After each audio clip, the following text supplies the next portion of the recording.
ঢালিউড চলচ্চিত্রের সবচেয়ে জনপ্রিয় চিত্রনায়ক সালমান শাহ, যার বিকল্প এখনও তৈরি হয়নি। তার মৃত্যুর প্রায় ৩০ বছর পরও তার জনপ্রিয়তা একটুও কমেনি।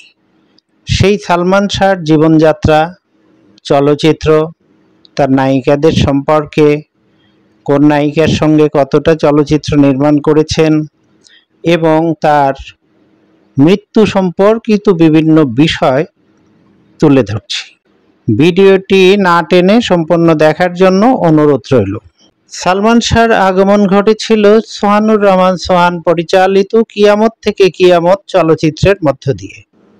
এই চলচ্চিত্রের মধ্য দিয়েই উঠে আসেন চিত্রনায়িকা মৌসুমী। মৌসুমীর সাথে জুটি বেঁধে সালমান শাহ আরও কয়েকটি চলচ্চিত্রে পারফরমেন্স করেন। তবে এই জুটি বেশি চলচ্চিত্র করতে পারেননি। তার কারণ ইতিমধ্যে শাবনূরের সাথে সালমানের নতুন জুটি গড়ে উঠেছিল। সালমান শাবনূর জুটি বেঁধে 14টি চলচ্চিত্রে পারফরমেন্স করেন। সালমান চলচ্চিত্রে সময় পেয়েছেন মাত্র 3.5 বছর। তার 3.5 বছর সময়ের ভেতরেই তিনি 27টি চলচ্চিত্রে অভিনয় করেন এবং আরও প্রায় 30টির মতো চলচ্চিত্র তার হাতে ছিল, যেগুলো অনেকগুলোতে তিনি চুক্তিবদ্ধ হয়েছিলেন। তার প্রতিটি চলচ্চিত্র ব্যবসায়িকভাবে সাফল্য অর্জন করে।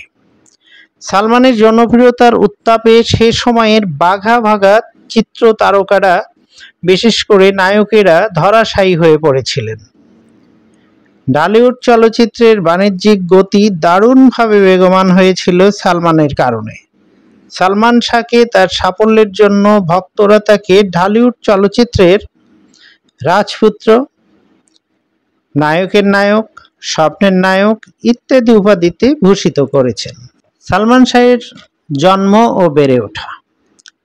সালমান শাহর প্রকৃত নাম শাহরিয়ার চৌধুরী ইমন।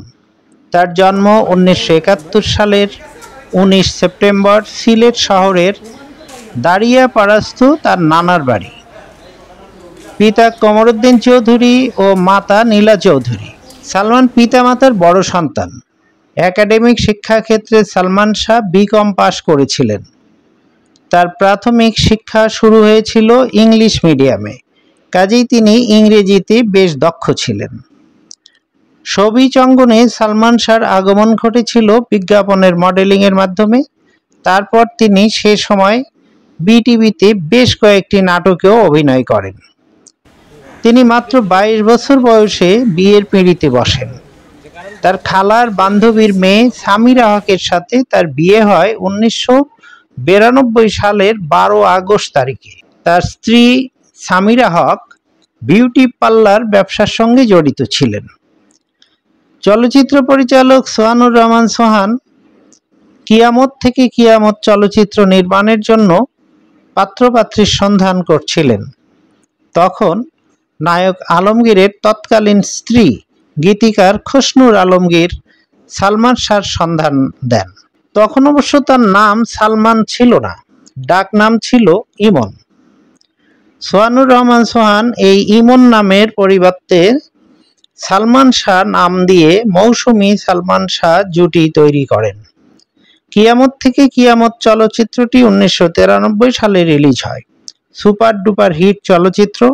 মৌসুমী ও সালমান শাহও এক চলচ্চিত্রেই তারকা খ্যাতি লাভ করেন। এরপর সালমান মহাব্যস্ত হয়ে পড়েন।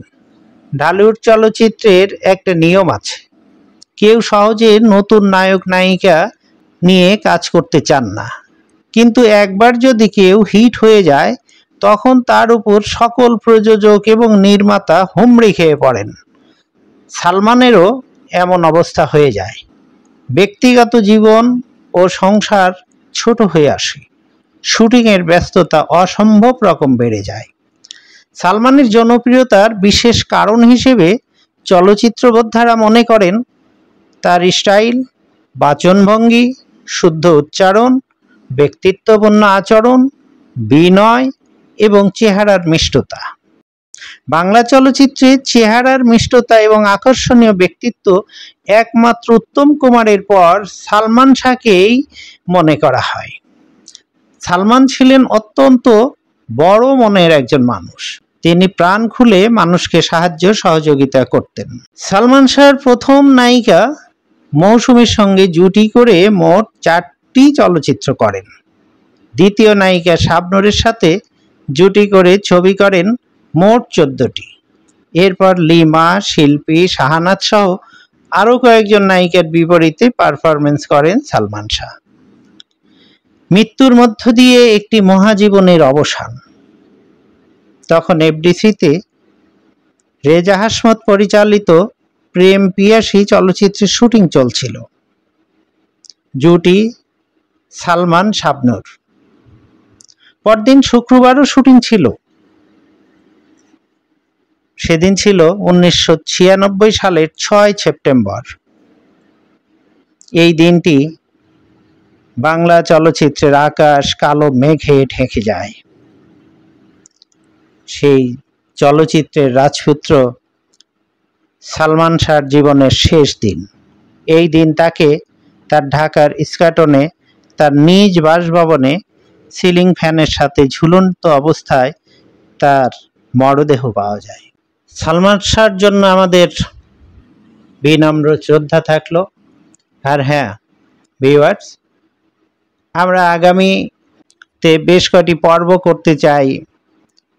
সে সময়ের যে সকল পরিচালক সালমান শাহকে নিয়ে ছবি করেছিলেন তারা অনেকেই এখনো জীবিত আছেন। তাদের পর্যায়ক্রমে তাদের আমরা সাক্ষাৎকার করব। আপনারা আমাদের সঙ্গে থাকুন। সবাইকে শুভেচ্ছা।